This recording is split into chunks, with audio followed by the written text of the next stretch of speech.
All right. Is that better? Yeah? Eric, that sounds good to you? That's all right. That sounds good to Eric. So, welcome everyone to Bird and Beckett Bookstore. We're delighted tonight to have two featured poets, and the first being Brian Turner, whose book, The House of Wolves, is available for sale. Brian is a veteran who's now runs an animal shelter, and he very delightfully describes himself as an avowed neo-Marxist and a born-again heretic. Yeah, he denies all responsibility for that description, but we're going to hold someone responsible. I'll tell you that. So, yeah. So and, he's been in various. He's read locally at various venues. Been published in at least 36 magazines, including the Haight-Ashbury Literary Quarterly. So we're delighted to have him tonight to start. To be the first of our two featured readings, and then Olivia Soule will follow him as the second feature. All right, Brian.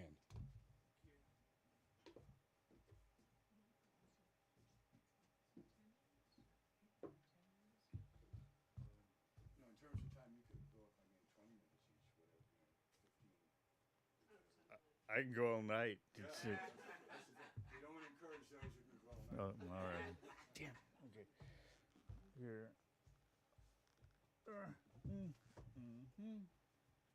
Thank you, Chair. I hope we won't have this conversation again anytime soon. I just happened to be there to witness a small cat chasing drifting feathers in a downtown parking lot, too immersed in living to even know he didn't have a home. Debates of well-intentioned mission or vulgar intrusion aside, I pondered a course to follow. It reminded me of all the lessons I never learned from my father, who gushed that you only help the weak if you are soft, help the abandoned if you are lost, and only feel pain if you're not inflicting it.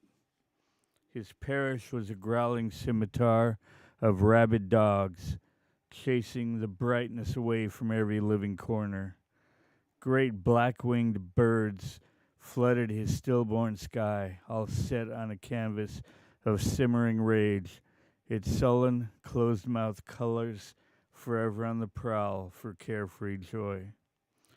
A frigid, wind-swept bay of half-light was a safe nursery for the dogs to roam, but ceaseless winters bred only black full moons that no longer commanded echoes of trenchant howling. And so the many passing years softened the beasts. And finally, on a warm spring night, they quietly turned down a dank back alley and disappeared. Letting go of his mad imaginings and his puerile curses was as close to peace as he'd find, and I, witnessing the last shadowed flickers of light doused from him in this air of bleeding dust, was as close to understanding as I would ever know. And if I had not brought home the rain-sparkled kitten from the downtown parking lot, my soul would not be worth the paper it's bleeding on.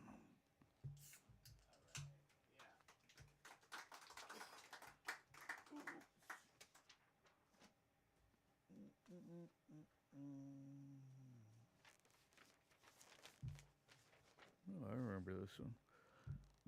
There is curious refuge for you in restless prairie winds, gazing on departing mothers smiling faintly back from the worn yellow photos. Her disease was cool and spoke at night with tremulous voice. It loved and stroked her from the soft, familiar glow of amber glass. Your eyes bleed gentle memories of Arctic terns fleeing a stark winter moon. Black and white Polaroid trembles, a child with a hand perched sparrow-like on the trim shoulder. Patient death grins at photo's spurious immortality. Marrow of life bursts and exits from bone, viscera, and skin towards the sanity of dust.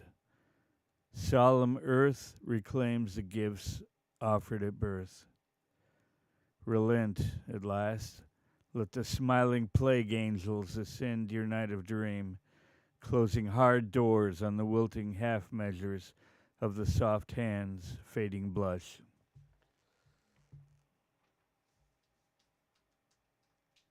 That's okay. Keep it down, please.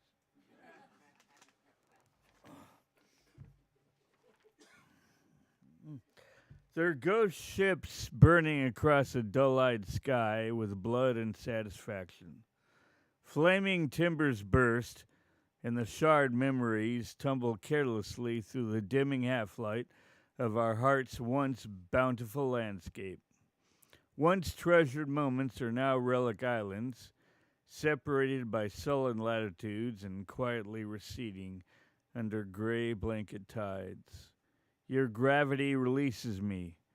I float like a distant moon, scarcely interrupting your sky, as you repose beneath in soft, erotic gardens.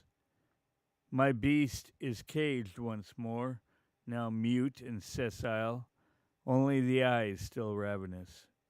In cypress twilight, my dreams think of wandering your garden, searching and finding you and reaching you, almost. But there in frail blue mist I stop and coil, with trepid gaze holding barely on, gently plucking the slim shadowed roses of your graveyard smile.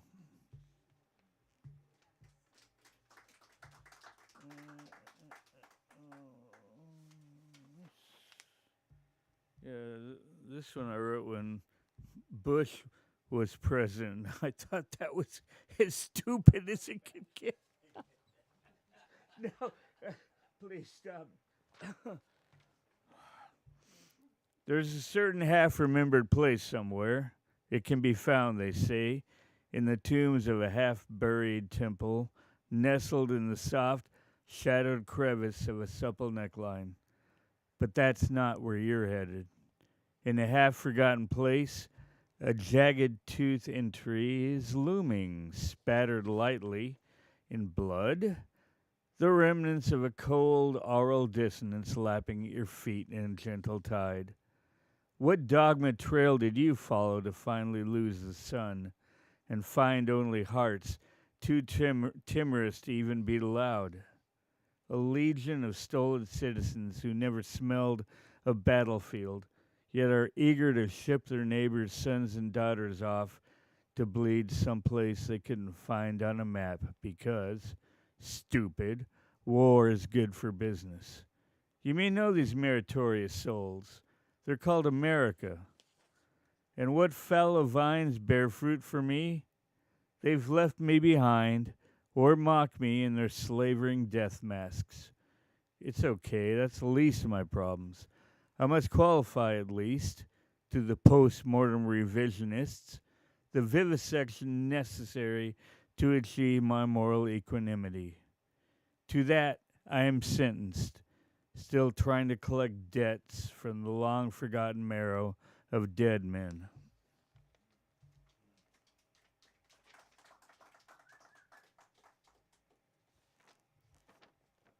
Here's a cheery, good-natured one. Night has dreamt away its thick and fleshy blackness, and the Humboldt morning bleeds its cold affliction on a rocky, sunless shore. The moon is a harlot to its faithful tides, racing the sky as the water churns blindly towards a husk of pearly scent. Redwood sentinels guard the fog-drowned coast, impaling the humming sky like mad, infected steeples.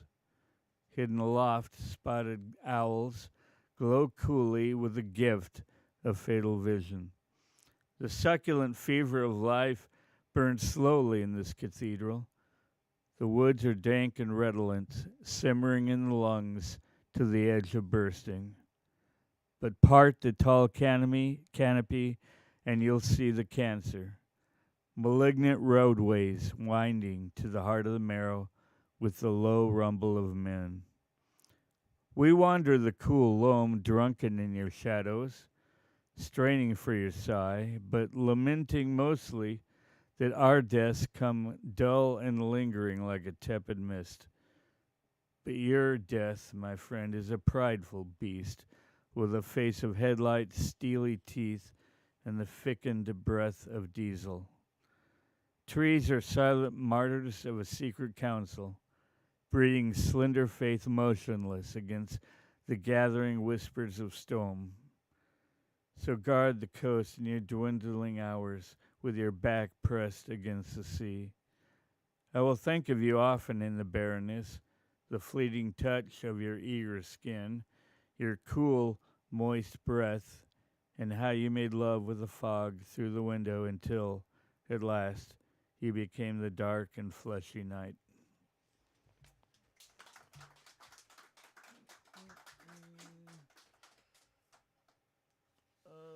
Okay. Political statement to follow. My reading tonight, or any other night until I die, is dedicated to the 1,635,000 North American gray wolves that were slaughtered on the westward expansion out west to make America safe for hamburger farms from 1850 to 1936, when it stopped being an official account. And that's a very reliable account because there was money involved. State, federal, county wildlife officials, ranchers from cattle and sheep ranches, and of course, bounty hunters and sportsmen all were able to collect a bounty on wolves that were dragged in dead. Not the whole wolf, of course. What are we, crazy? Just the head, and sometimes even only an ear. And to that extent, nobody expected you just to drag in a dead wolf. They expected you to have a little fun. And in many cases, adult wolves in traps were doused with kerosene and burned. And the pups of the mothers who had already been slaughtered were allowed to starve a while before they were used for target practice. But that's just quibbling. God bless Anita Bryant, Donald Trump, and the NRA. But this is my wolf poem, if I can find it in here. Do you know where it is, Alice? No, I'm just... It's in the middle, I know. Oh, here it is. Never mind. Soft paw prints we leave as evidence in the cool forest loam as we tire, chased, weaving path of darkness and partnered crime of stolen destiny, our larceny of fate, and world-encroaching verdict awaits. To prowl with you, my mate, in our blinding moment of life, hot breath shared, panting, soft fur wet, mingling, pause in the cool clutch of this dank, infested night. Stealth, stalk, poise, leap, seize the throat in a crushing blow, devour the kill, share the night, its bone shards scattered, howl to the hills, to the pale moon witness passing, emboldened in moment of silver triumph. But we tire, chased, the dog pack's jaws dripping hard. I taste your hunger, salty sweat, fear, wounds gently seeping, sticky and warm. Our eyes meet, fixed in silent consultation. Agreed, roam one final time, face the hunters. Thirst unending over ancient stream bent, gazing from the ribs of canyon refuge to the forest, crouched and grinning, a soft gurgle in the throat as the hunt pants closer. Now, fangs bared, gleaming, enter the arena, cool exile of dream abandoned, earth jaws awaiting our end, final look exchanged, knowing to perish untamed, destiny shackled, the gold arrows are waiting, and red eyes surround us in the forest through our final prowl of night.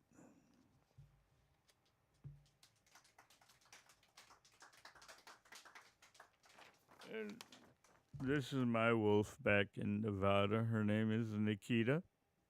So is that 10 minutes? Am I done or what? Come on, geez. Give me a break, huh? More?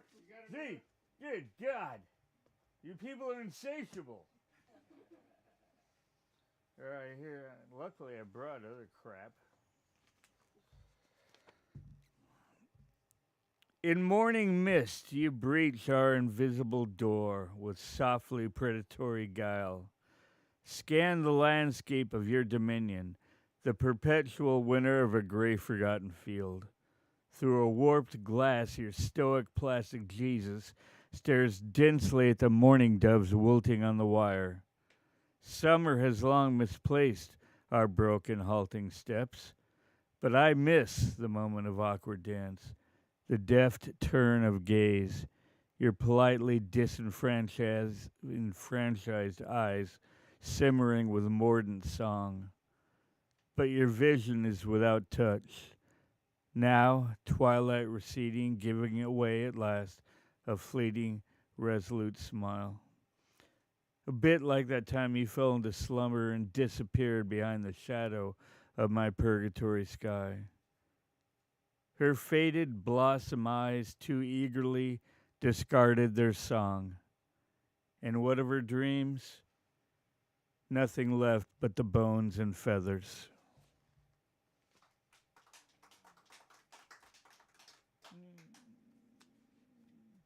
These two don't want to separate.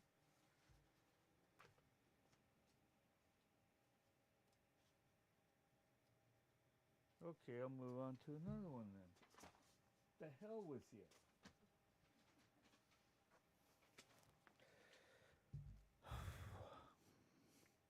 I don't even recall saying my goodbyes, but the velvet tier of rain clouds were unforgiving, expelling all the songbirds we once knew by name, and the resulting acrid silence rendered tarry blackness to all awkward flickers of verse.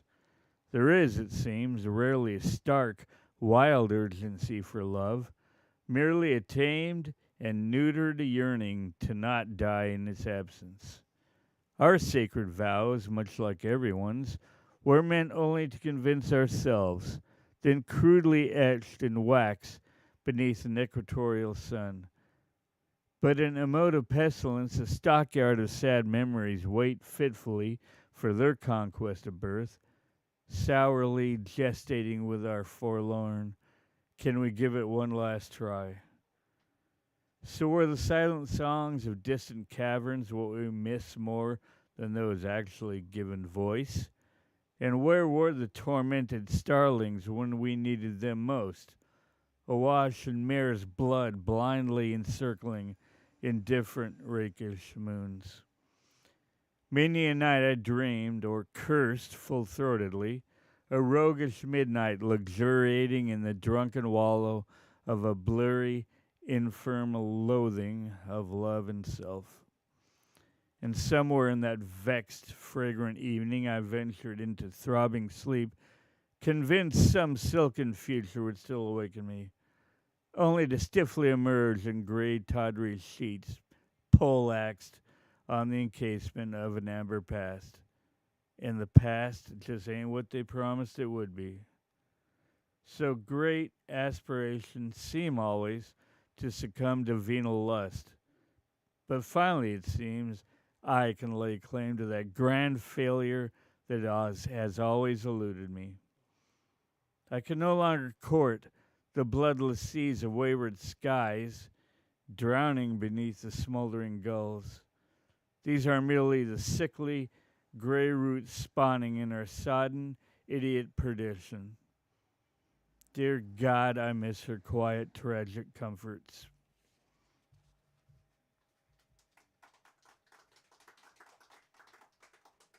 The response is increasingly tepid. Am I done? Okay, I got another one. Damn, jeez. I'll try, but hell, I can't dress up like Alan Arkin and wait until dark and please you people, all right? It's great. A Hitchcockian thriller, aspects of poignant romance, and an ending that will knock you out of your seats. Go ahead, rent it. This is how it ends. Two wolves circling, cornering wounded love in closed arena, slavering for a chance to seize the throat, and children inside clawing to get out, with screams unheard above the howling. Two crippled children flailing at the darkness in each other, each pushing down the drowning child with a terrible precision, long into the cool clutches of this dank, infested night. This is not how it was born. Remember the race through verdant fields, fingering a moon tethered by tides in the pregnant overflow of fevered dance like rare Nile insects? We prowled the meadows and carved the hills alive, daring the judgment of sea headlong into the fluid clinch of soft, shadowed willows. But this is how it ends. My disease whispering softly with yours, conspiring, rejoined, your disease complying gently with mine, dead staring eyes, holding cold affliction poised for a slaying. Slow ticking of long sojourn of plague. In a lunge I strike your heart, your mirrored heart of mine. In a whirl you return it intact, exchanging howls of starched lunatic moon. Scarred pale dawn emerges at last, crouched curious over viscera of jagged splintered night. This is the death of the child at last. This is blood that won't wash out of our memory. This is dreading the cold fabric of night alone. This is dying alone without love. This is love wailing under black rail yard skies. So this is how it ends. This is me saying I love you with roses of drying tears. This is me saying I love you far too late. This is me saying I love you anyway. This is me saying I love you.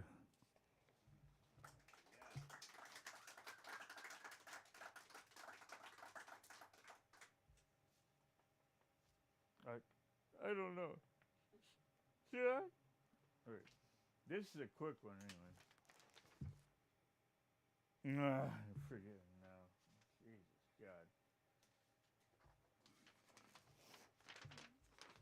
God. Okay. So back to the non-romantic. The crippled sky moans low over Donner Pass. The sinuous, hungry phantom with the icy breath of lions, crouched in its lair with eyes watchful for imperious voyagers. A virgin party set forth bearing crosses for the sun, then was swallowed whole within starved whimpers of prayer, and the trucky lake landscape bloomed with gnawed bones in the following bitter spring.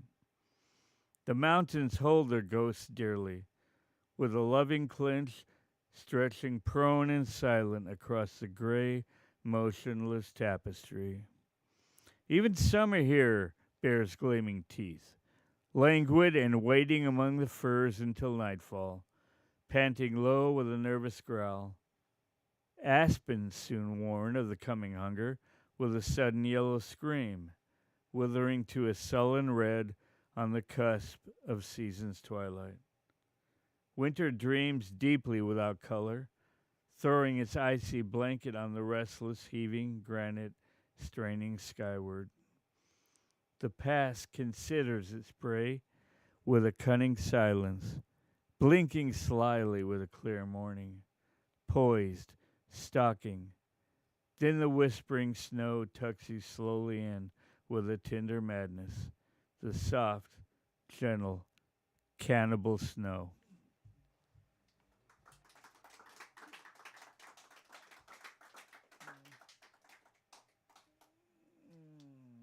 Okay. Grand finale, so to speak. It won't be grand, but I'm running out. I didn't pick that many. Okay. Here's my meek, tepid finale. I am a mere sweaty. I am a mere sweaty interloper, it seems, though emerging past gray midnight tides of vomit and tear-stained pillows, betrayals, and the vague, sticky residue of forevermore pledges. I prowl jungles of dank-infested tea gardens, clumsily dodging the quiet chaos and carnage of your Christ-flavored piety. Levitating in fog of leopard's breath, sneak by me, sullen gods on venal anarchy, strong drink, and affordable drugs. Your work is streaming wolf's blood, the grim toll just beyond the eager reach of stealthy woods. In dull fabric doll garden, muted crows watch your sweet watering of smiling severed heads in drowned dance beneath indifferent skies. I'm done now, I guess, until a grander finish gallops along, with gnawed bones no longer collected in weight. Love, nothing left for you but a damp pack of cigarettes, a dilated cervix, and a howling parchment dragon moon. That's all. Etya visyo, spasiba, do svidanya. I'm not supposed to say Russian, right? I'm supposed to say Ukrainian. Damn it! Brian, thank you so much. Thank you. It was fun. Copies of the House of Wolves for sale today. Oh, no. Oh, God. Alice. Give them away. I tell you, I deeply appreciate Brian's moral fervor. I mean, it's serious. You know what I mean? It's one thing I will say: the idea that Trump was a worse version of Bush or there's something. You can't distinguish those guys. Those are two great American crime families. One came over on the Mayflower, and the other one recreated itself in the, I think, running cat houses in the 20s in the West or something. But, you know, these guys are birds of a feather. It's the same stuff, you know. Yeah, but it's... So our next reader is going to be Olivia Soule, who was a student of both Italian and English at UCLA, got an MFA at University of Nevada at Reno, and has been published in various and sundry magazines. And we're delighted to have the opportunity to hear her poetry tonight. Olivia.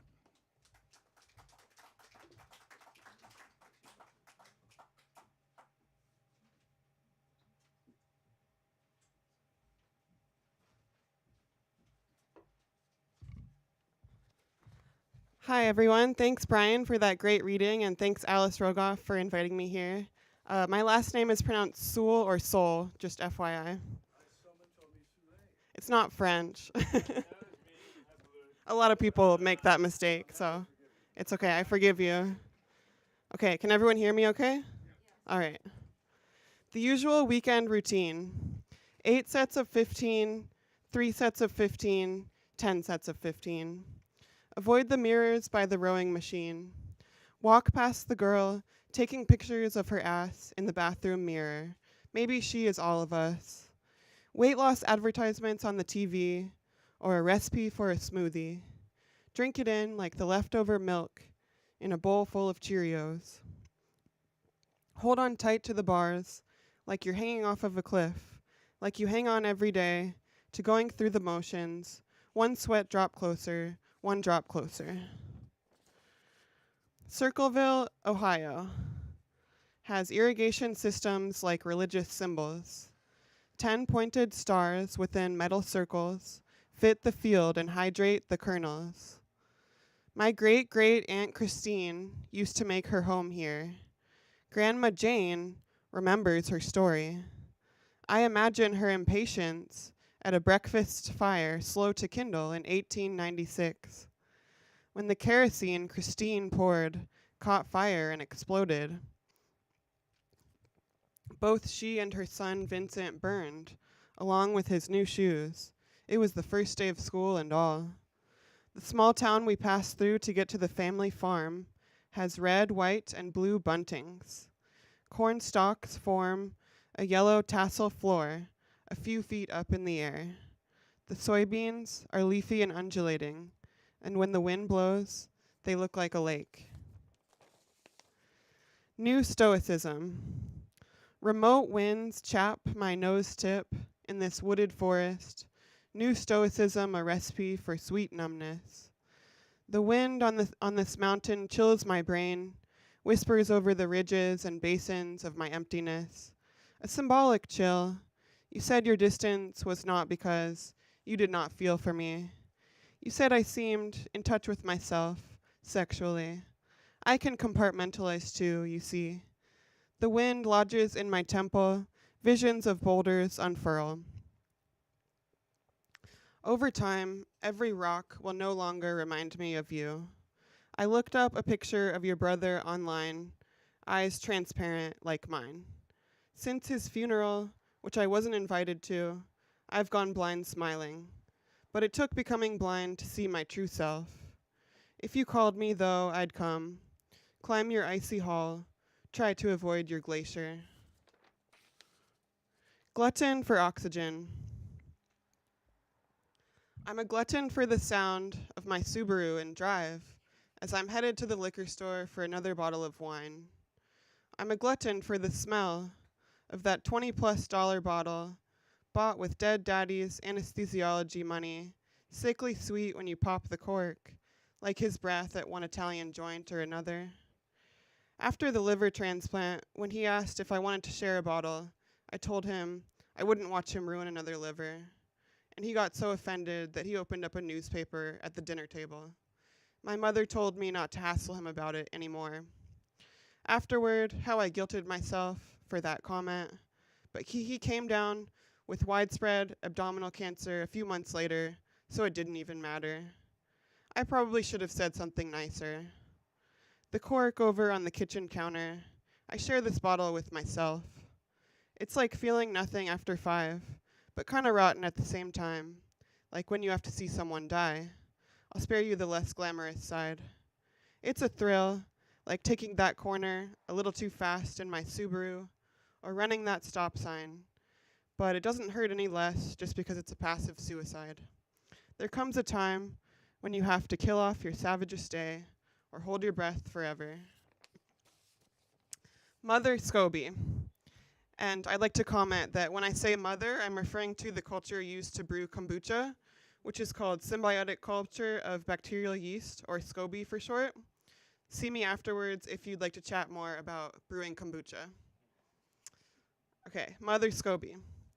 I opened the lid expecting consistency, instead to see the whole culture crawling. A fly got in the jar and multiplied.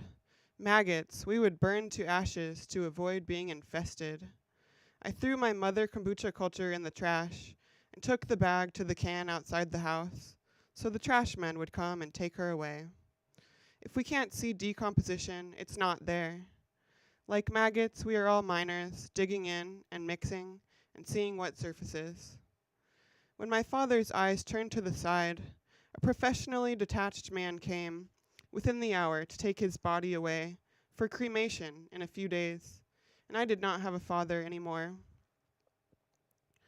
Cremation is a convenient way to skip the decay, but I'd rather let the maggots honor me. I hear my mother, symbiotic culture of bacteria and yeast, creaking like a 100-year-old door handle. When she ferments, she produces such a delightful tonic, ambrosia of the goddesses. A SCOBY that has turned funky, though, makes you turn away. I have other mothers, and I will continue brewing in a few days. And to continue with the mother theme, this one's called Mother of Thousands, or Putting Yourself Out There. Put yourself out there into the clouds that unfold. Continue to expose new shapes. Don't you want to see something other than right angles? There he is, the American robin, skittering on the wood deck, stopping periodically for a mouthful of plum or crab apple. He jumps into the grass, flutters, and hops back onto the deck. Notice the Stellar's jay with his black-gray crest. Ceaselessly he chirps, looking to continue his line from the limb of a cone-bearing pine. Kalanchoe grows baby plantlets on her leaves, miniature ruffles on her chemise. I pour water into her pot until it slowly expands outward from the bottom. If the young plantlets fall onto the sterile windowsill, they won't survive, but if they fall into wet soil below, they will multiply. Dream well, princess. I can only sleep when I think about not sleeping anymore. I can only dream when I think about not dreaming. The kitty is cutting the electricity. Deep down, the girl on TV loves a bad guy. She can fight, she can squeal, she can fly down the highway on a Kawasaki. The kitty wants more to eat. You can fight, you can dream, you can die. I just don't think you can fly. I could have been different as a good guy. Kiss me, but don't snap my neck. Meanwhile, the mini panther is lying in wait for a vole to come out of one of those holes. He wants more to eat. Anonymous in the chaos of a day in between sun and rain, and I wanted to tell you that I wasn't ready for you to be gone. How could I resolve the tangle of being so alone in a crowd? I dove under and came back up again, kicking in the direction of the sun, the only entity I knew. Maybe after all the hard breaks, some fluidity comes back into the world, some insight, like diving into the Adriatic. This is how to break the surface. This is how to delude yourself that you are coherent. As long as you go under in this moment and come back up in the next, you will not dissolve into protons and anonymous electrons in the abyss of uncountable beings. You will not drown in the Adriatic or under dense, stucco, off-white walls. And finally, the last poem, My Life of Glamour and Squalor. Had fun coming up with that title. It was my friend that came up with it. All right, sentimental elephant, don't tether my blanket to the vertical heavens. Surprise, cockroaches on shower curtains and paper takeout bags. To wallow in your own squalor, hear the sounds of Teslas crashing, canines carousing and complaining about the length of their leashes, infants squawking, squeaking, and screaming, ceiling fans whirring, sirens blaring, and the vibrations from the planes descending to LAX. To hear 4 different layers of everyday dissonance simultaneously. To make red spaghetti, not purple. To ignore the bang of brooms from below, the stench of the trash cans, and the cigarettes and bottles, and other treasures on the ground, which I try not to look at anymore. It is possible to survive a day in the city, but you really gotta bite down. That's all. Thank you.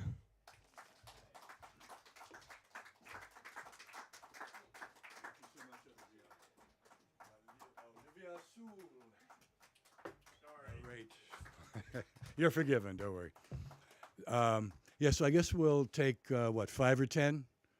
Is that, yeah, like 10 minutes for people to socialize, relax, do whatever else occurs to them to do, and then we'll start the open session. So if you haven't signed up, sign up with Jerry and you get on the list.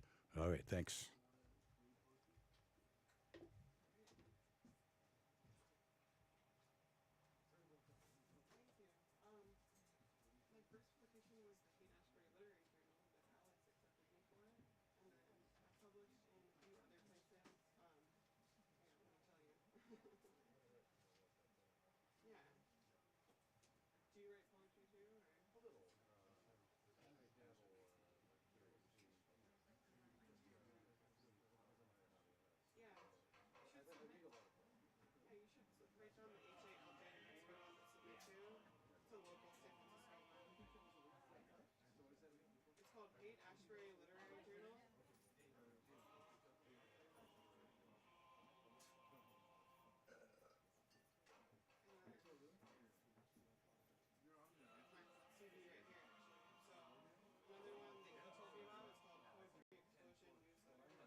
You should write that down.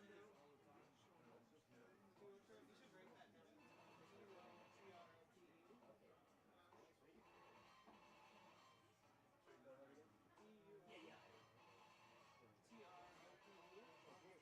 Yeah, you can use that to research, like, if you get accepted at one journal or you like a journal, then you could look for similar journals that people submit to and pull from there. Yeah, so that's a good It's a database, but it's also a way that you can log your submissions and, like, your ratio, like, submission to rejection and things like that. It has a lot of different tools. In Bologna, University of Bologna. Yeah, it's the oldest university in Europe. Yeah. Yeah. What's your name? Sanford. Nice to meet you. Yeah, I always meet cool people at these readings. Yeah, thank you. I really enjoy spending my time writing. Appreciate it. Yeah. Nice to meet you, Sanford. Oh, cool. Thank you.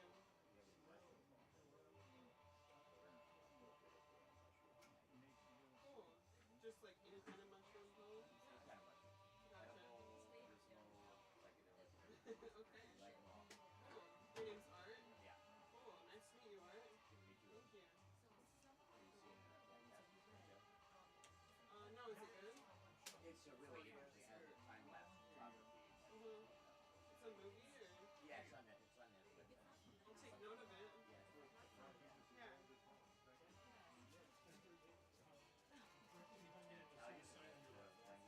Yeah, I speak Italian and Spanish. Yeah.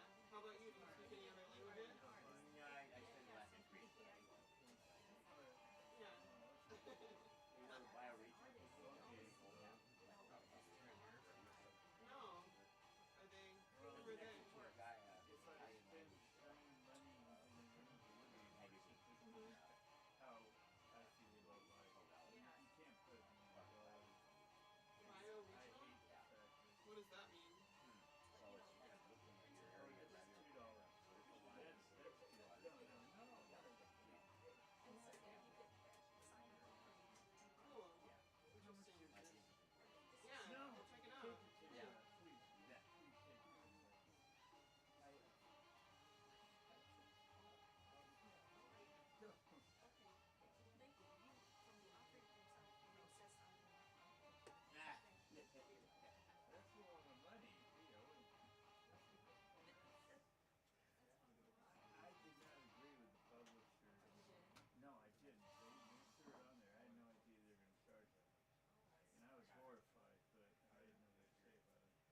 great. Sounds good.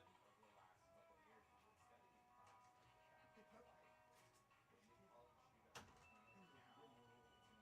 How old? She has Mine's 15. yeah, She's at home. 30 years old, 20,000 followers. Yeah, I'll show you a picture. And then you wonder why 30-year-olds aren't buying houses. And yeah, the ratio is the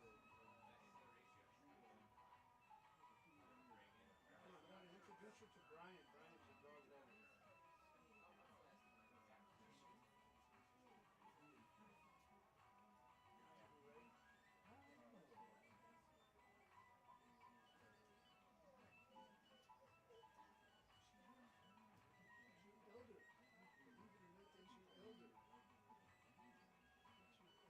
elder. That's Zora. yeah. The good news is they're learning about it. Doing surprisingly well for her age. Getting preference and ready to play. Just walk her a couple times a day.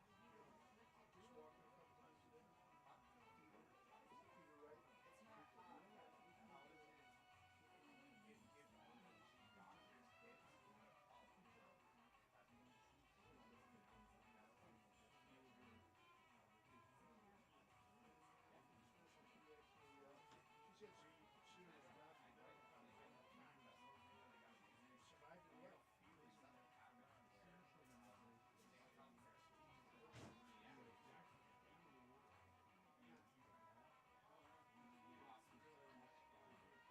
it well.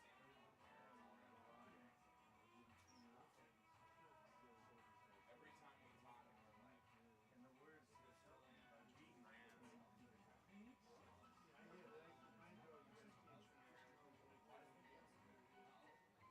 She had other problems. We went out of the country. We went to go over to the night before we left. She got definitely sick and she kind of we left her with the vet. We had a dog so we took care of her. And some kind of they treated her with antibiotics and she got better. So we got back. What you need? All dogs are emotional support. Yes, sir. Well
said. I need that symbol.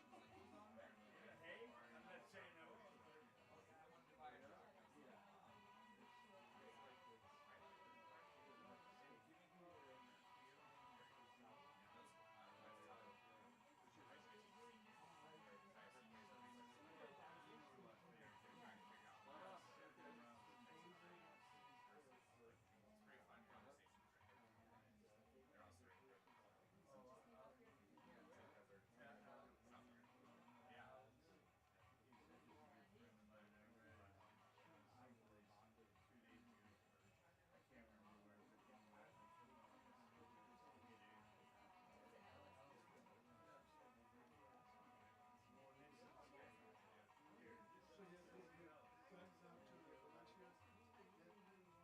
Valencia Street, you mean? Yeah. I walked around a good bit today, yeah. I walked here. So, yeah. It's a good walk. Yeah. I walked around Dolores Park for a while and ran and stretched and stuff today. So it's nice how it's like a block from Dolores Park. It's amazing. In the past, I've always gone to Dolores Park to hang out with my friends, but I've never stayed in an apartment. It was that much to They've had the apartment since the early 80s. Yeah, I feel so lucky to Late 70s, yeah. It's they let special people stay there. Yeah, I feel so lucky. I took a bunch of pictures of it today. And it's say, everything here was built by hand. Nice. Is he a carpenter or? Yeah.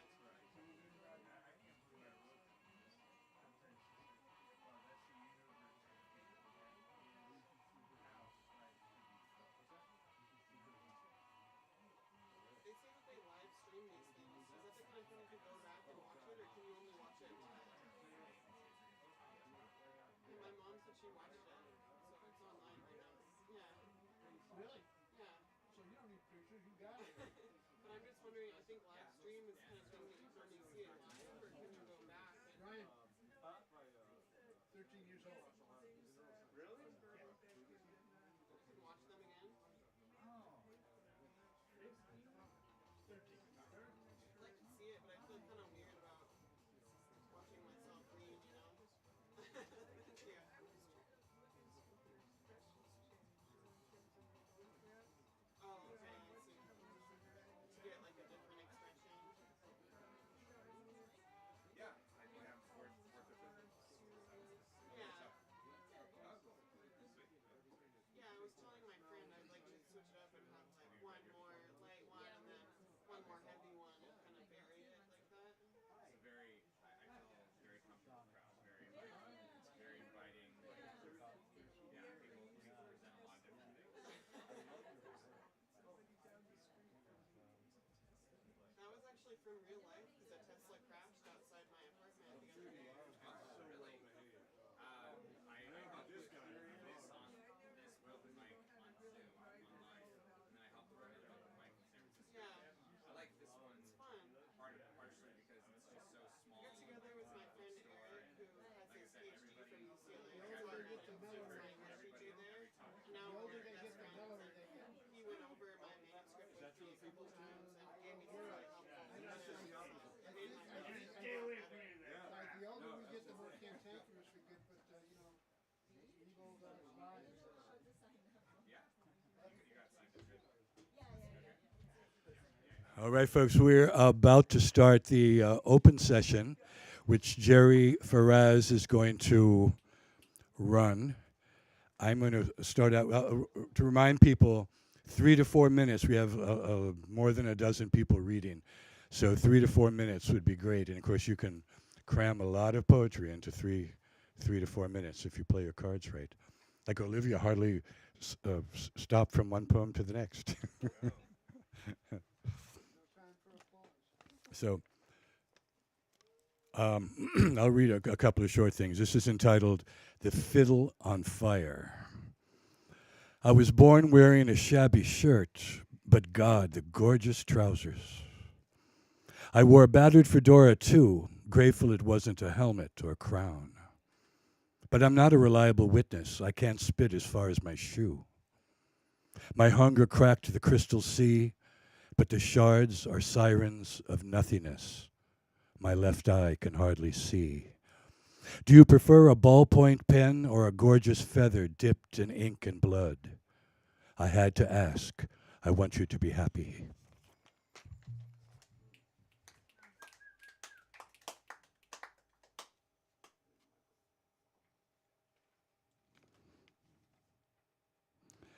The Victorian novel, Forgotten. I don't remember much, just some mad West Indian locked in the attic like a misplaced comma, and weather replete with promiscuous finches. An orphan read the spots on a mackerel's belly, a rusty bucket of braille in a dying sea. There is no military solution, says the soothsayer, saluting. Just scary weather. Now turn to page 398. Read fast. This book, too, is overdue. Yeah. All right, thank you.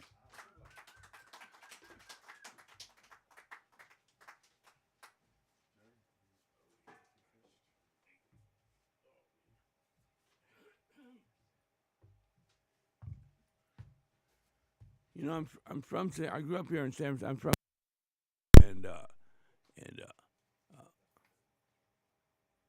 so I've been in the art scene and poetry scene and music scene all this time, and I've known Michael for so long.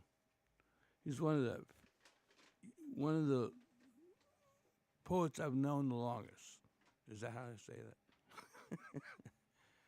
So anyway, I've seen his poetry grow stronger and stronger and stronger and more. I don't know. Yeah, great stuff.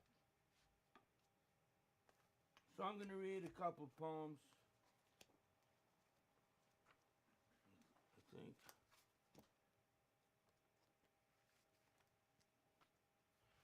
Oh, I'm having if I can plug I'm having a show of my paintings in Vesuvio in North Beach in May. So, and I'm going to have a little reception on the 11th of May. So, what am I looking for?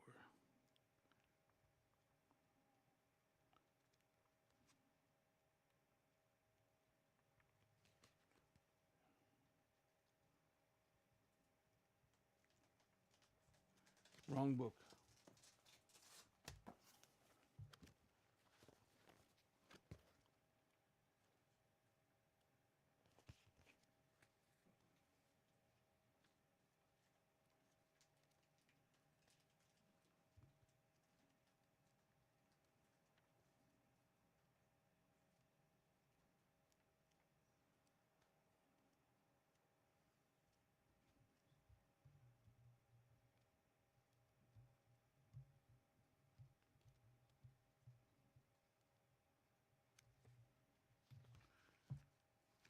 Okay.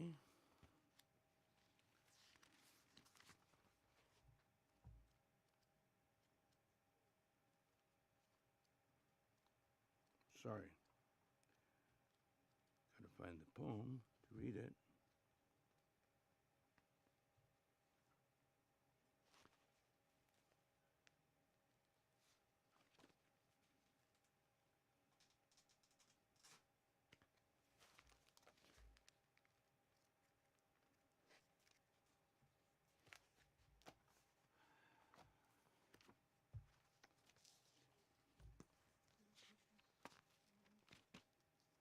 Okay, this is, I don't know why Christmas. It seems it's always Christmas.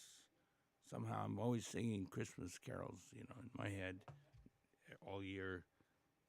It's called Christmas at Tibet Shop. I used to work for this Tibetan guy, had a shop. He was a Buddhist, and he taught Buddhism through his business, right livelihood, so. Anyway, this is called Christmas at Tibet Shop.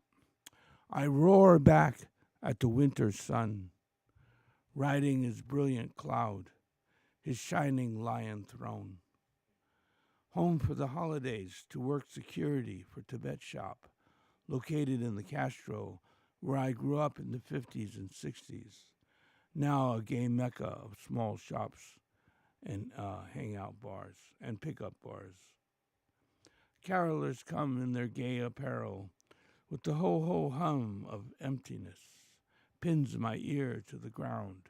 Here's indestructible energy. The dragons are real, though invisible, like the sound of your own voice.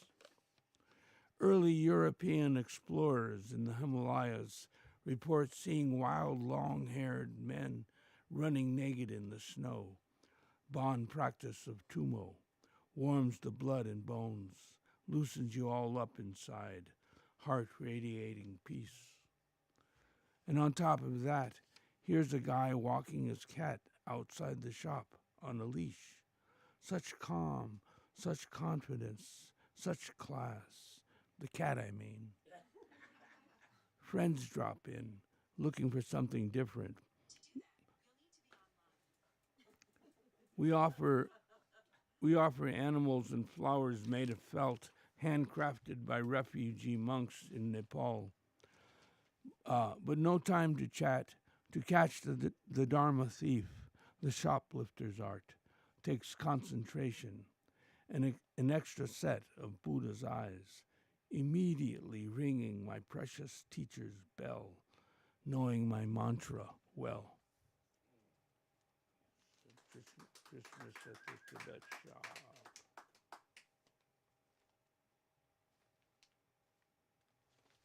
I have this poem. if anybody knew Robert Ambien, he just passed away. Anybody know Robert? He called me a banished immortal. He had heard my story about being raped on acid when I was only 15. I think this triggered something in him, for he also had a violent sexual trauma in his past. And after his beloved wife died, he never recovered from the tragedy. But they were truly a couple in life and death on the same sacred journey. After a mutual friend died, we became very close, a willing witness to all my stories, suggesting we should tape our conversations. But both our stories, we knew, were destined for the golden garbage pail of poetry, as our mutual friend had called it. Now he's gone, and I burst into belated tears when you know you love someone and can't say it anymore. I'll put his picture on my altar and pray for his return, knowing we all end up in the same place without a phone, where the conversation never ends and love never loves in vain. Thank you.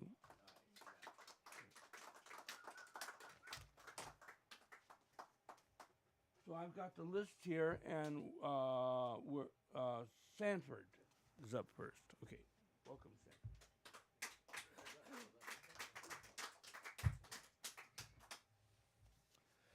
So this is more of a frolic than a poem. A very good friend of mine sent me a note about Dave Frishberg, who died not too long ago. He was a very well-known composer. He composed music. He composed music for the likes of Blossom Dearie, Mel Torme, Rosemary Clooney, a lot of the greats.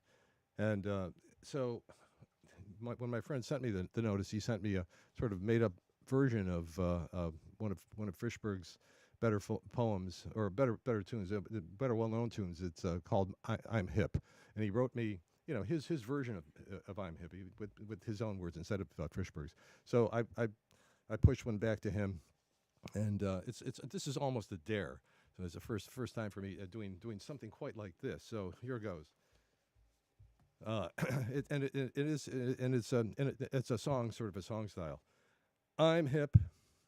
Wait, I'm gonna stop there and give you a bit of a lexicon.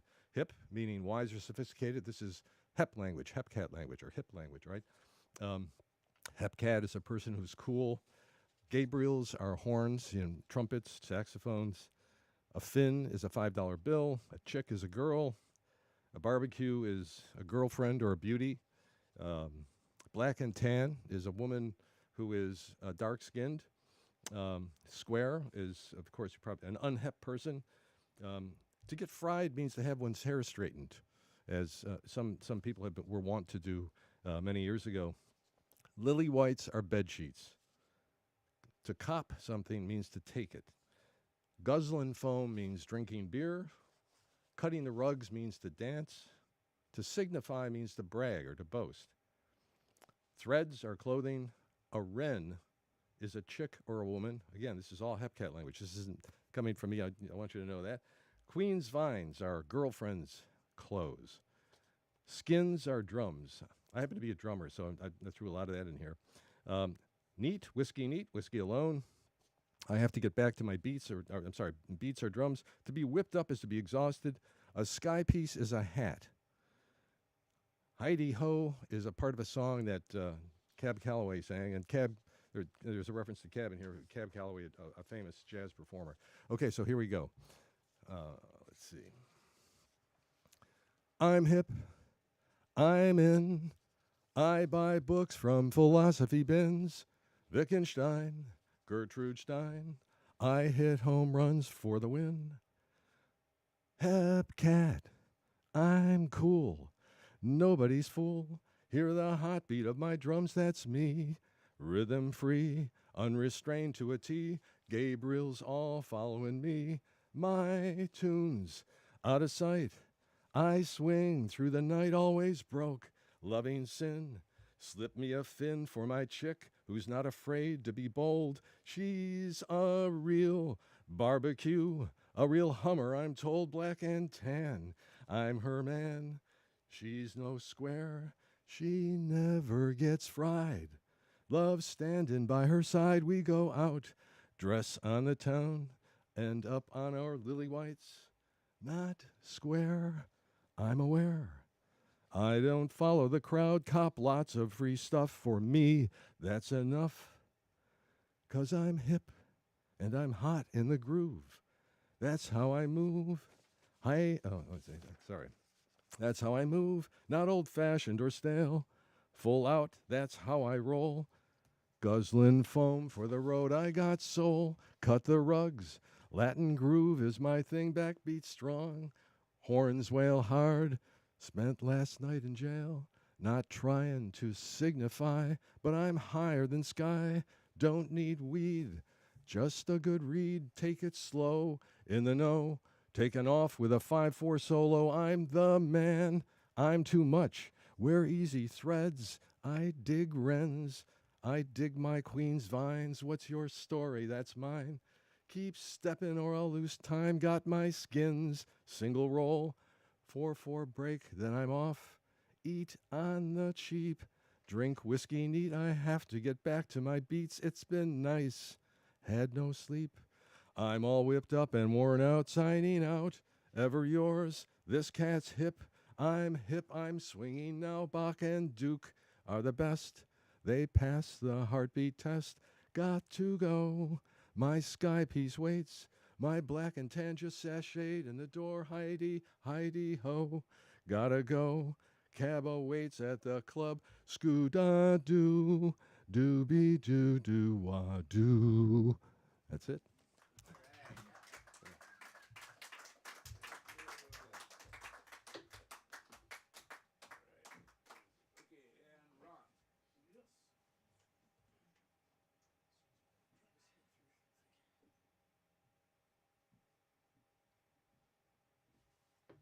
So, thank you. This is a story time I always sort of envisioned presenting maybe to a kindergarten class. So we're going to try to sort of make that a figment of our imagination. I'm going to try this without the microphone, consequently. So I'm going to read to you from a museum catalog. This is from an exhibition that I curated in 2017 on guitar effects pedals at San Francisco State University, and the catalog is mine as well. The culture of guitar effects pedals and the culture. Hail, hail, rock and roll. When Chuck Berry's mythical Johnny B. Good picked up his axe and brought rock and roll to the post-war teenage masses, rock's exuberance and swagger propelled an emergent musical form beyond style, beyond substance, to something more closely resembling a cultural shift. Youth everywhere heard the siren sound of a wailing electric guitar plugged into a searing, overdriven amplifier, thus ensuring that music would never be the same, and perhaps more importantly, with popular culture. This, boys and girls, is the Big Muff pedal, the one on the left, about which we are going to learn. Let's start with the original Big Muff Pi, a 1969 effects pedal that was the first of many Big Muff versions produced by pedal maker Electro Harmonix. In the hands of Pink Floyd's David Gilmour, King Crimson's Robert Fripp, and quite a few other guitar virtuosos, the Big Muff quickly caught on and became one of the most popular guitar effects pedals of all time. There is no hiding from the Big Muff. This is as blatant a metaphor as you're likely to find in the entire etymology of guitar pedals. Yet strangely, it's the elephant in the room that defies acknowledgement. It's the adolescent in every guitarist, the prefrontal cortex that refuses to grow up.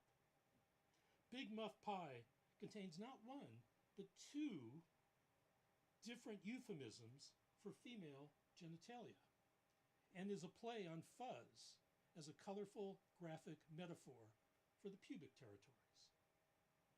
The implications of the name and its obvious anatomical reference spawned a world of offspring, fuzzy variants with similarly suggestive names like Muff Diver, Large Beaver, and the Hair Pie Classic.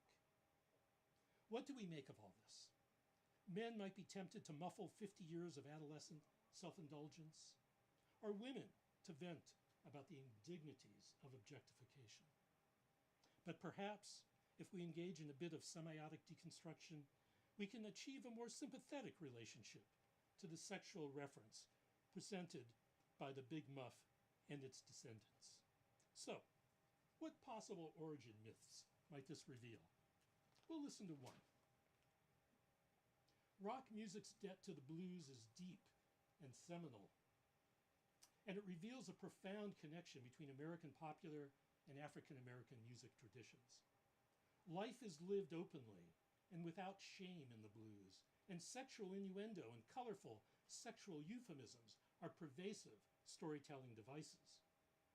With countless references to the power of jelly roll and controlling many a romantic relationship, and the highly suggestive, I need a little finger in my bowl, a woman's sexuality is never denied.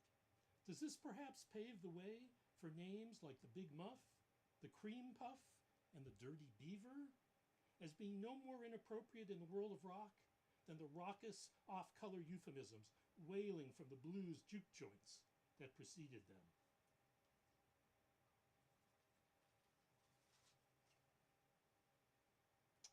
On the left here is a pedal that's called the bullshit booster.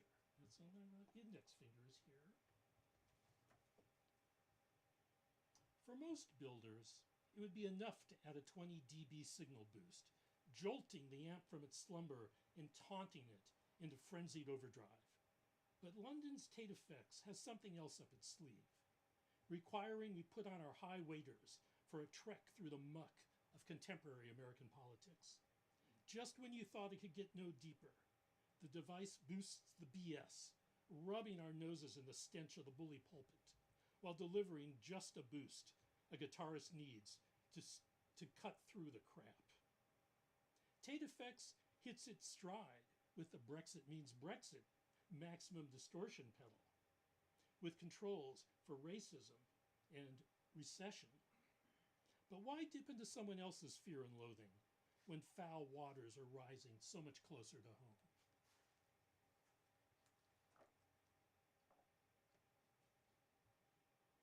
And our final entry on the right here is the Octopussy.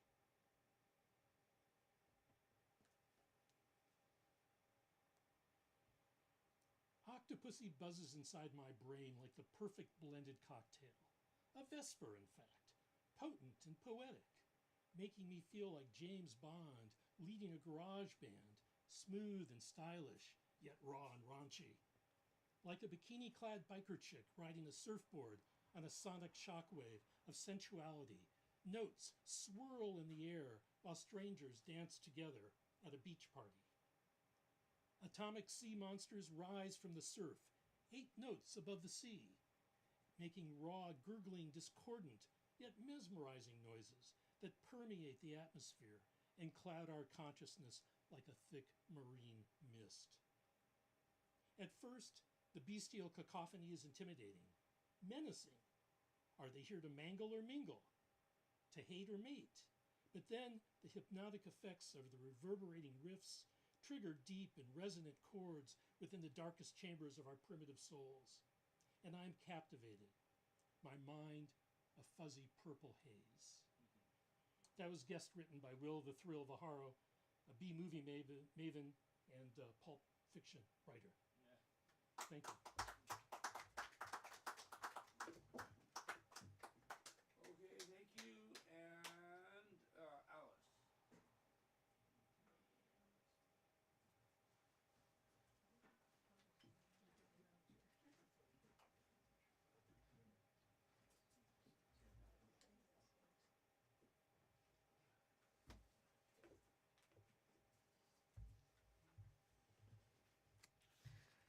Jazz Silhouette at Minnie's Can Do Club Shadows on the walls in the dark core of sound light. Birds fly from our ears. All feet had become flying horses. Cigarette smoke covers faces like a stocking. The music has strings to pull the walls in. All the walls pulled to the center. All the shadows lie close. The inside of a rose, dusky smell. A saxophone zips the chord at center. All music converged on one gray point, zips up the night. Grinnell, 2 a.m. Flatland sounds, 2 a.m. truckers' time. Shroom on the highway, C&W on the radio. Blind blanket insomnia keeps me awake. Clacking traffic lights direct the empty streets. Puddles reflect stop-and-go colors. Train whistles blow sharply to warn the sleeping pedestrians. Somewhere someone must be staring at their ceiling, watching the night shadows keep with the tap-tap rhythm of the water pipes. Somewhere a man and a woman must be making love to each other for the first time, dancing to the body's music, listening to all the inside sounds. Darkness invites me into the belly of a drum, just like Jonah hearing the waves beat against the whale's hide. Every faucet drip, rolls, and resounds above my head as though reverberating over a stretched skin pulled tight.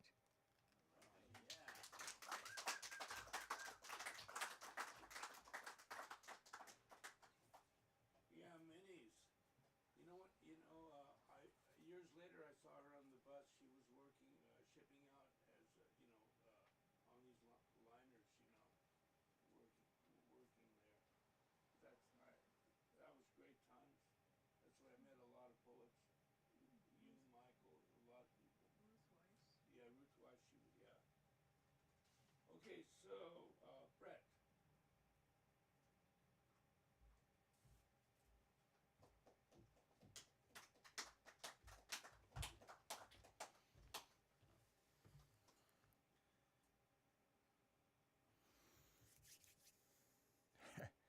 Here comes another Chad. You ready? Yeah. I'll bet he doesn't like the fact that we don't have skim milk. Hey, what's going on? Yeah, we don't got any skim milk today. Yeah, I personally hate you. Yeah, that's what it is. Uh-huh. Yeah. Yeah, I'm trying to ruin your day right now with your $5 latte when there's a guy sitting outside who has nothing.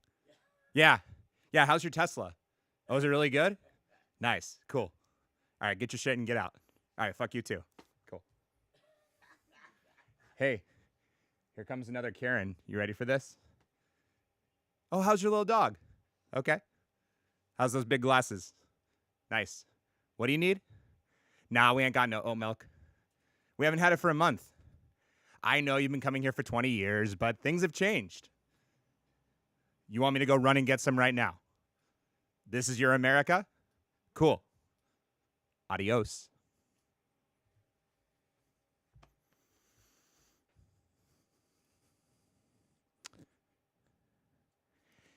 She kept saying, I don't know if I can do it.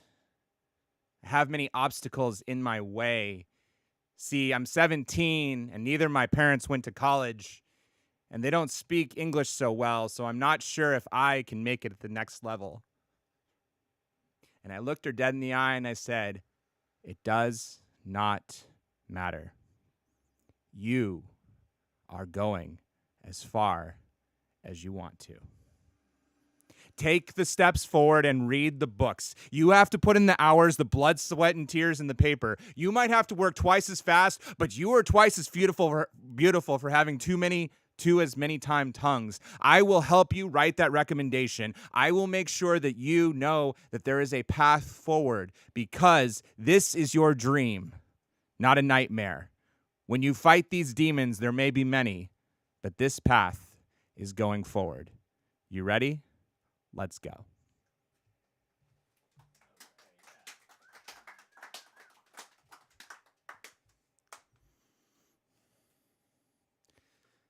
There's a guy outside my apartment. I've seen him several times, especially when it was raining. I wanted to invite him in, but every time I tried to talk to him, He looked like he was in 10 different places. You know, my mom sent me to church when I was really young, and therefore, at some point, I decided I was going to break away from organized religion. But I can't help but keep looking his way. There was one time when I left him a loaf of bread. He said thank you, and we parted ways. I haven't seen him recently. I don't know where he is. Sometimes when I'm sleeping in my bed and I'm complaining about the things that I had throughout the day, I say to myself, you know what? You have a pillow and you have a bed.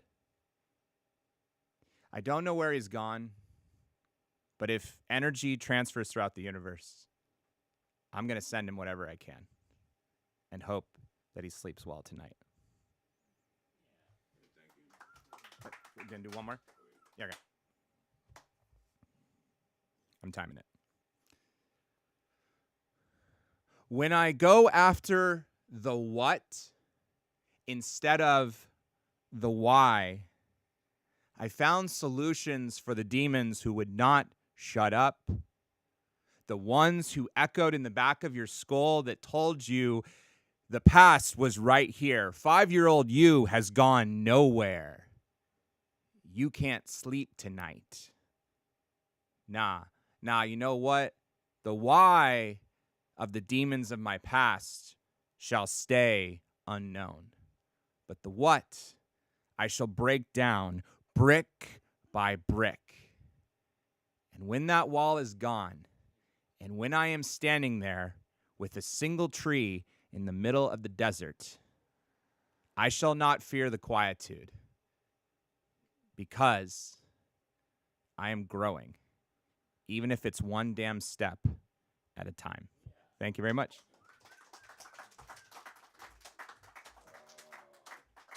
Thank you, Brett and Jay.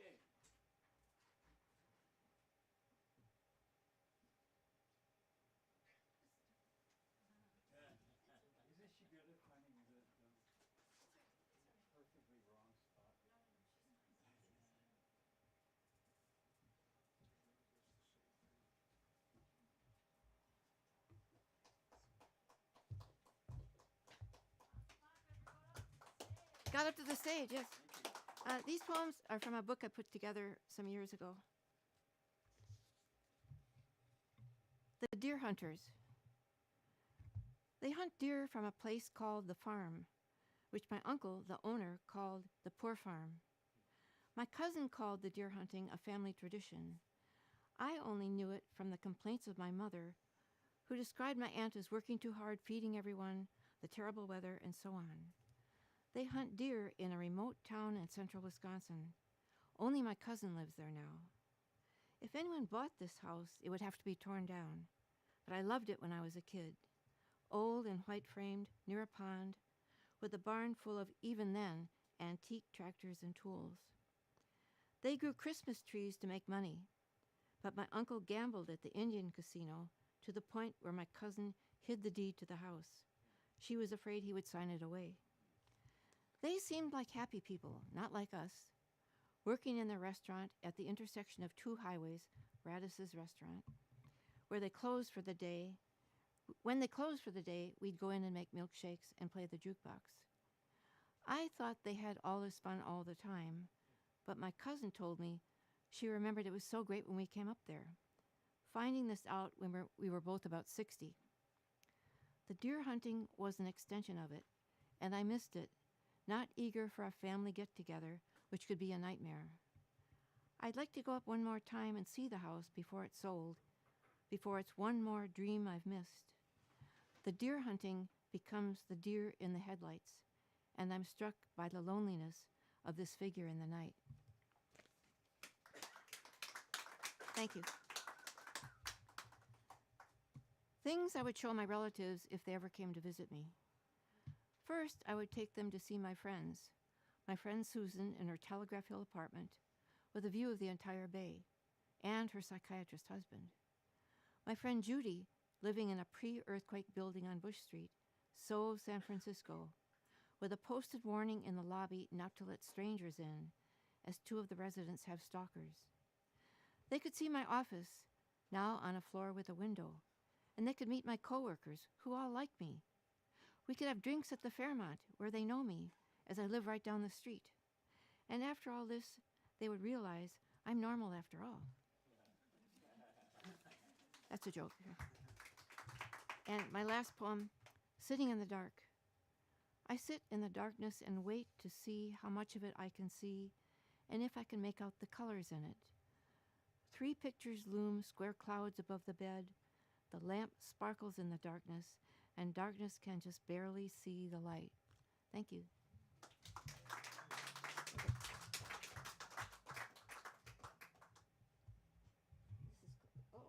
I adjusted the... It's all the way down.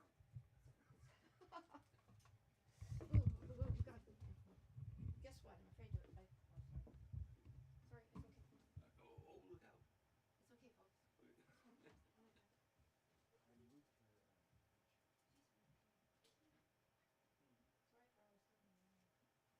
Okay, thank you, Jane. Thank you very much. Okay. And next up is Art. Chants going forth from the center, from San Francisco, and then sequent distant shooting impulses of fire, ceaseless to vivify all. I want to honor the Yalamu band of the Ohlone, whose land we're on. I'm so happy to catch up with my good friend Ferraz here, and my friend Michael and Eric, who I've just met. I am back in San Francisco, where my grandfather is buried in the Presidio after 40 years in Colorado. So it's really fun to come back. My granddaughter was just up the hill. I'm going to do two quick poems. First one is from here. It's called Sardines. Tuna, tuna, tuna, tuna, tuna, tuna, dolphin. Tuna, tuna, tuna, tuna, tuna, tuna, dolphin. Tuna, tuna, tuna, tuna, tuna, tuna, tuna, tuna, tuna, tuna, great white shark. Halibut and humpy urchins and eels. Hearts alive to see them swimming the sidewalks after school. Freewheeling and fan-tailing swearing. You're not gonna grab me, mama. Wow, upstairs in the tenements. The snapping of tin, the clicking of glass, the pump up, running out of matter, screamed in the elevator. As the old men rolled over and snored the light of a night TV, their breath rancid as sardines. And I've been living in Colorado, so this is a poem from when I first got there about 30 some years ago, 40 now. It's called Skinning the Elk.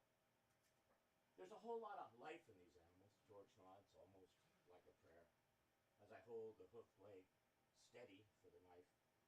Mist rising from the gutted belly, skin still warm. Tempered steel peels back, thick hide, fur, the dark meat of the interior. Secret organ slides steaming in the full moonlight on the bed of Greenbank's battered truck. I can't stop peering. The glazed crystal of those antlered eyes, 2 perfect rivets welded to the skirter of that skeletal moment when the bullets like magic cut life short.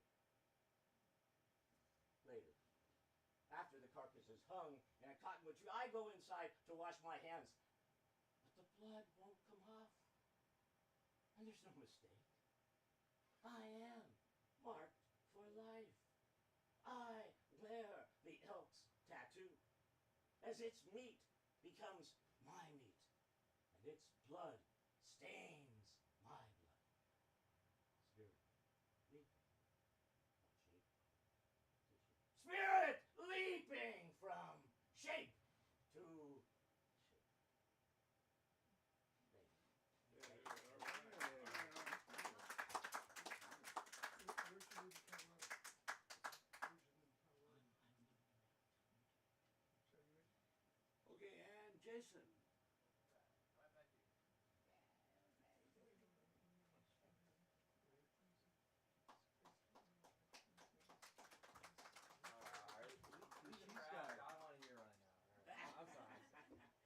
All right, how you young, beautiful souls doing tonight? All right. All let's hope I can, invoke a little bit of life into you guys, have a little dance. Let's see, all right? Yeah. All right. I love that dog. That dog's beautiful. All right. Let's see if I can fit in 2 poems. They're a little bit long. I'm sorry about that. Yeah, we could raise the mic just a bit here. And I'm a little nervous. I ain't gonna lie. This is my first poetry reading, so. Let me put this back down. All right. Small eyes, soulless eyes, voices dancing under the light inside. Feel the most alive, grooving to the thought of you on the other side. Soft whispers, accompanied by sublime smiles, the reminder of your gentle touch energizes the beam of light from losing my mind. As all else seems to crumble aside, your electric touch, freer movement, enhancement of thought is what man once knew as primal love. Drunk under a spell long forgotten, hold my head up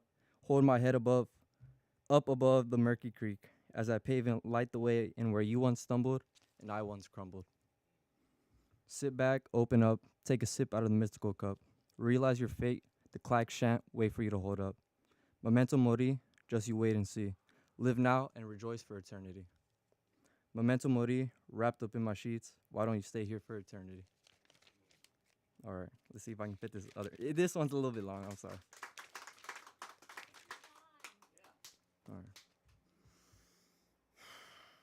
Still a little nervous if you guys can't tell. Sorry about that.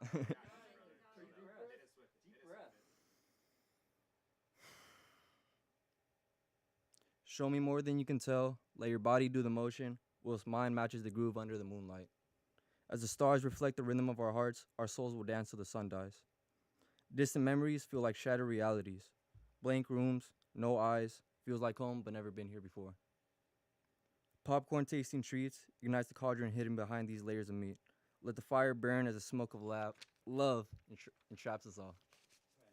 All right.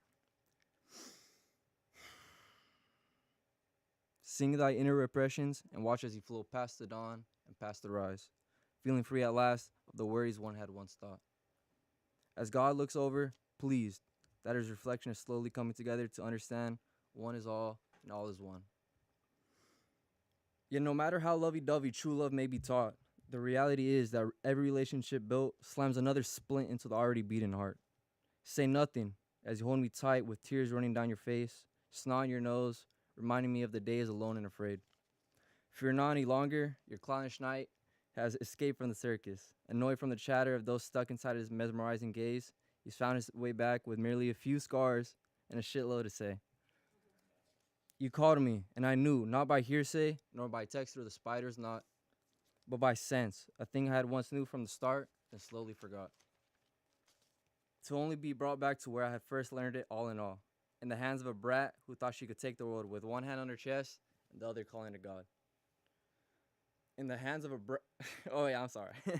In whichever corner you may scathe oneself in, remember that you know nothing. Open your arms, take that leap of faith, and ball. Ignore the ridicule of those who always seem to find a fault, for they can't seem to understand themselves why it feels if there's a glaring hole to the hole within one's perfect world.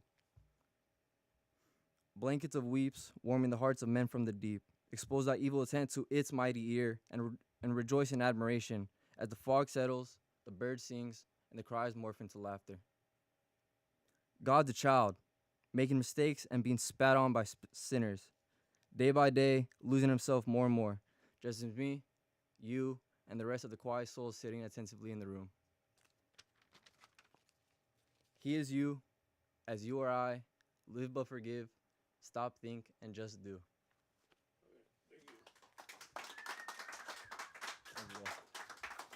Thank you guys for bearing with me, All right, okay. And Nicole.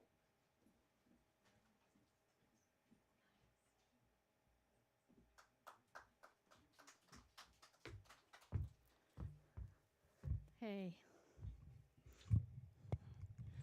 I believe in mics and phones with poems on them. I guess I should say I'm a woman who's going to, I'm going to quote someone else. I'm going to indignantly defy objectification. I'm just kidding. This is when critical mass was beginning and Willie Brown was putting gold on City Hall. Touchdown below my skin, like Alice said to Gertrude Stein. Lifting belly is so fine. Meaning, touch me, baby, faucet spine, a teacup in an elephant line. Spill it, break it, take your time. You know, Gertrude was a top. They called her the Caesar. Even her orgasms were butched up. Bits of bibliography, B. Toklas, left out on a plate. Told by Alice, on bicycle, toes in a clip. Loving her general, bottom to top.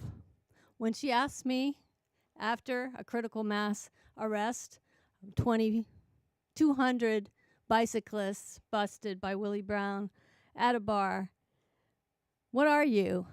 Music educator. No, what are you? I'm a butch bottom. I looked myself up and down and up and said, my top's a butch bottom, my bottom's a femme top. To get to my center, just take a long walk from my left to my left because I'm way left of center, and halfway down my tunnel, you'll reach critical mass. Don't take, this is where you're in between memorizing and reading. Don't take the planned route. Don't take the back alley. Take my lips, then my hips. Stop all the traffic. Make them wait. Weave back and forth across Market Street like a snake, like a horde of spoked wheels, merging, diverging. Make the traffic stop.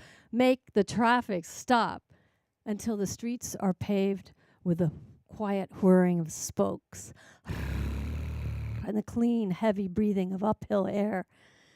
Make it so you can hear me across 3 blocks. Make my sweat real, a stop sign with no jaw-clenching, clutch-grinding face to the glass. I open my mouth, you open your mouth, and spoke, and tongue, and spoke, and wheel, and around, and around. All the road signs are changed. Unlimited parking, no meters. Where the most dangerous sign is a pothole sign or a train crossing sign or a dead car battery lot. There's a road sign, one. It says go in green. There's a roadside cafe. It says stop and relax. It says free air and chocolate, patches and piercings, kickstands and nipple clamps, water in a glass.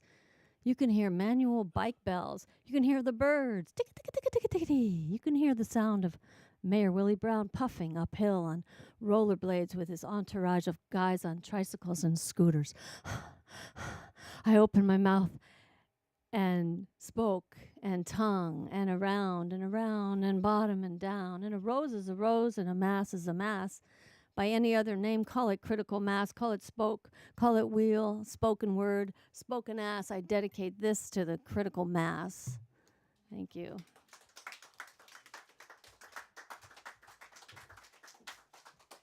Okay, and Kazue.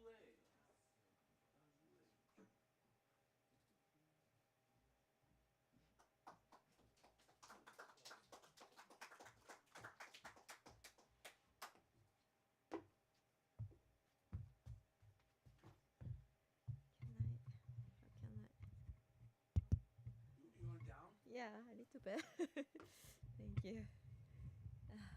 Thank you. Yeah, that's perfect. So changes are inevitable. I've been obsessed with changes in San Francisco for the last 10 years, and I wrote a couple of poems. So I'm going to read 2 poems today. 24th Street, Mission, San Francisco. You walk down east on the 24th Street from 24th and Mission, Bad Station. You see a tree-lined street that might remind you somewhere else. Maybe somewhere in South America. Maybe somewhere in Spain. Somewhere anonymous. Somewhere far away. But still somewhere familiar. Away from the chaos of hip Mission. Away from the usual chill and fog of San Francisco. Away from the shiny stores and restaurants. This sunny corner of the city, a still unknown favorite secluded for the locals, is an oasis to those of us who want to hide, who want to acquire solitude at no cost. Now, the year is 2018, and of course the scene has changed. You walk down the street, and see a new ice cream joint that looks like a brand new tiled bathroom in between two old taquerias. Then, two other taquerias and a nice old adobe bookstore continue. You tell yourself, probably you were seeing some illusion of the sort. But when you start to forget that you think you saw a yuppie business on the street, you suddenly see a wine bar that serves $13 a glass wine. The farther you walk the rest of the street, their number increases. Gradually, you start to feel like you're starring in a zombie flick. The character encounters one zombie, and then another one when you almost forgot about it. Then the number starts to multiply as the time goes by. Probably this is the time you start to ask the question, is it the street that has changed? Or is it you that has changed? Is it the scenery that ought to be blamed? Probably that's not true. Maybe it's you who is a zombie, lamenting on the never-changing mission that only exists in your head, nurtured by the imaginary fish taco and not by a $5 cup lavender vanilla ice cream, which is becoming more real than ever. Thank you. White cat. There is a white cat on the sidewalk of 17th and Deharo, on the front step of the building that used to give dance classes in the evenings. Around the corner, a new laundry and tailor service opened up. 2 blocks away, there is a new Whole Foods building. There is a white cat on the sidewalk of 17th and Deharo. He is usually by himself, but sometimes he has a guest, another cat, rather orange, not white. He is usually making a bed or already curled up and asleep, but sometimes he paints. To my surprise, he has a whole painting kit, oil colors and brush. Also, I catch him sometimes reading. I want to ask what he reads, but I never have enough courage. There is a white cat on the sidewalk of 17th and Deharo, right in front of the bus stop where Muni 22 stops. Around 6 p.m., young programmers working in the neighborhood gather around, waiting for a bus. They chat about their hometowns, about old friends, new apartments, and jobs. They and the white cat are invisible to each other. There is a white cat on the sidewalk of 17th and Deharo. He never looks hungry or nor unhappy, curled up reading his books. Thank you.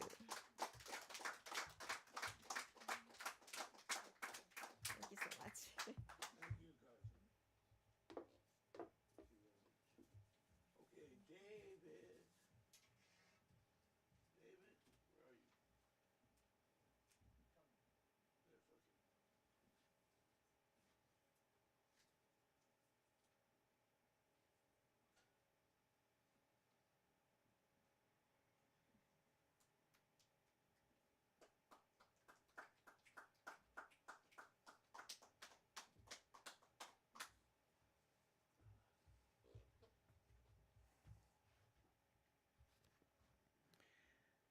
This is my final poem this evening.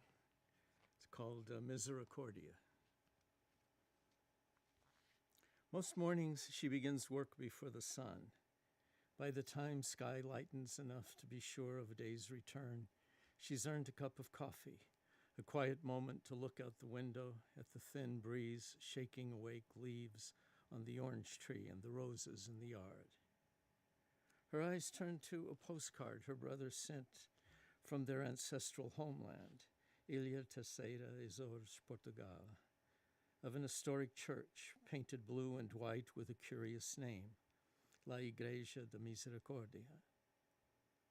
Church of Misery, she surmises, and starts to remember the suffering life endures, not knowing why it begins or if it ends, and the water that spills out of suffering to fill the crevices of time, the seconds, the hours, the days, every space that's absent of water, until every space is full, every time full, every life full. Looking up the word, she finds she had it wrong.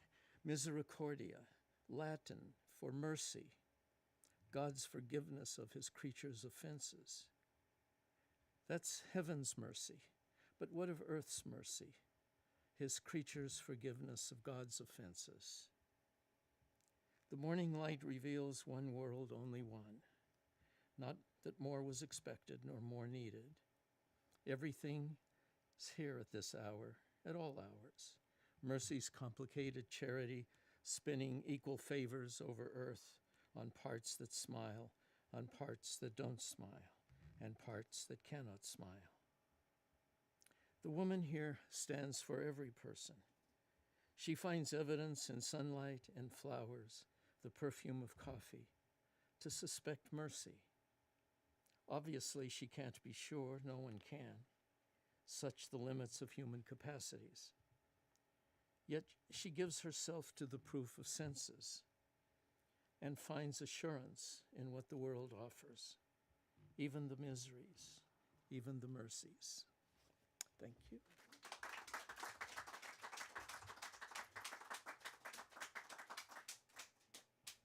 Okay, now, next up, I can't read this very well. Is it Ira or Iva? Okay, what is your name? Ira, okay.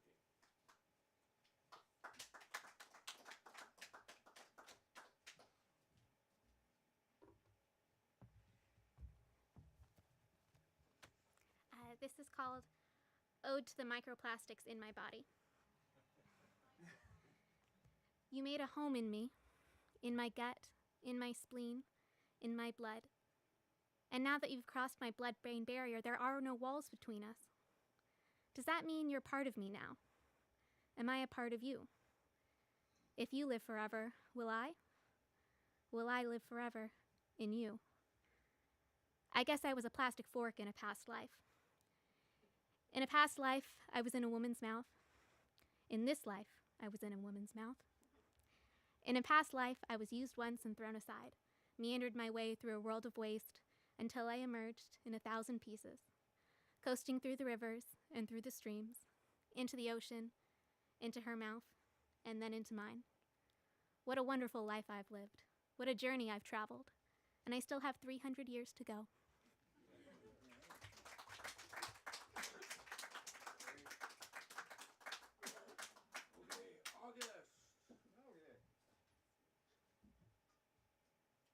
Donica, you want to come up? Now you're not stirring. Okay. Okay, so do I get to read 2 poems that are short? No.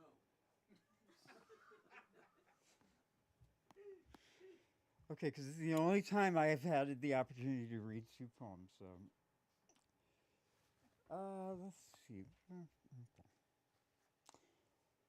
Love gathers its faces behind your 2 pitted eyes. Yet something deceptive creeps between the letters of your name,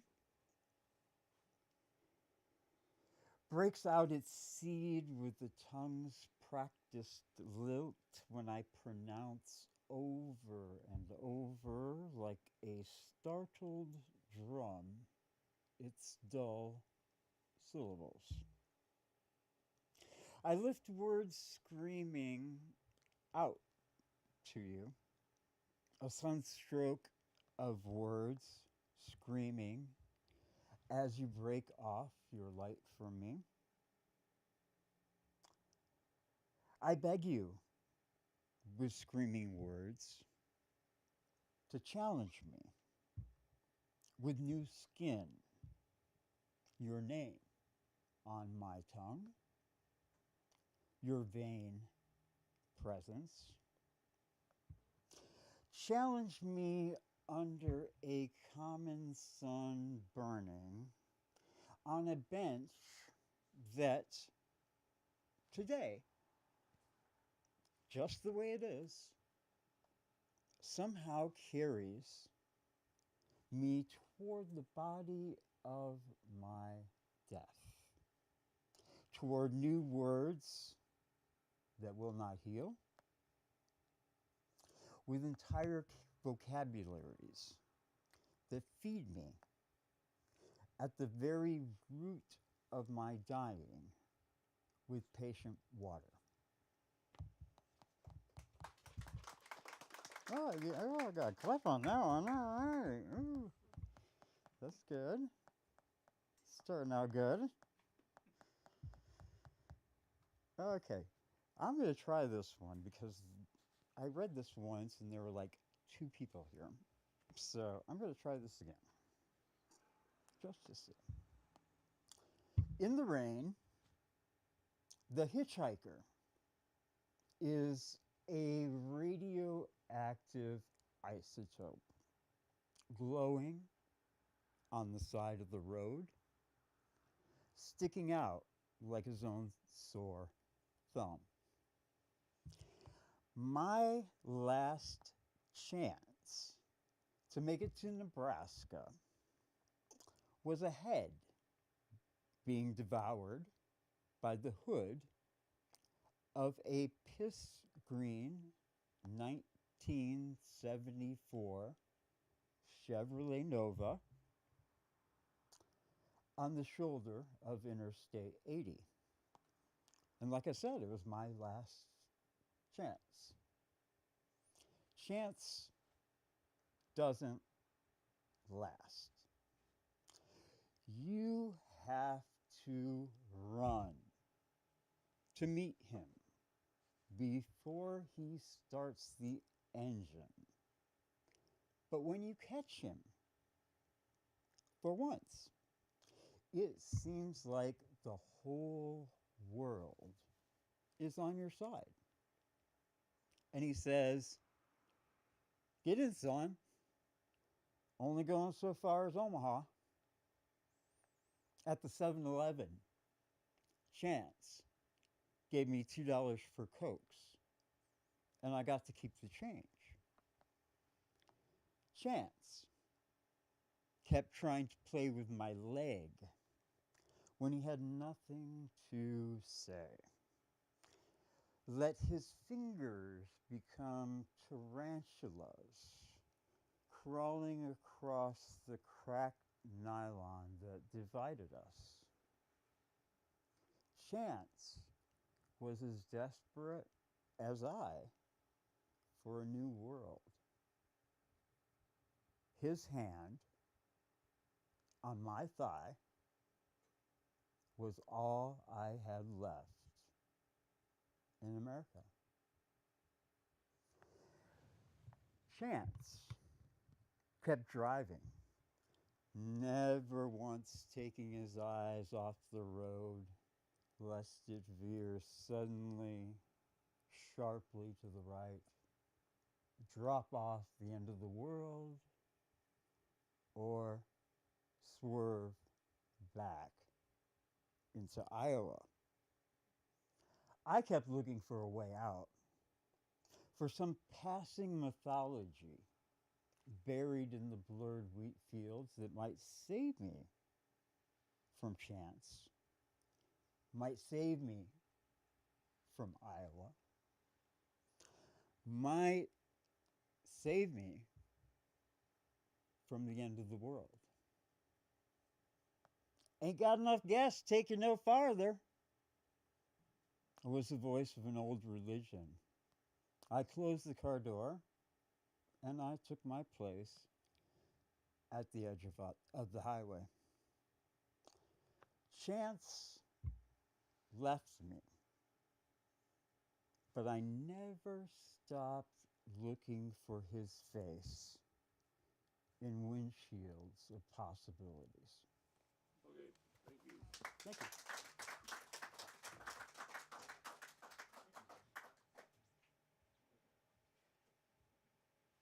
Michael, what? Can you end it? End it? What? Is that the last? That's it. Yeah. Yeah, well, thank everyone for coming. And the first of Thursday of May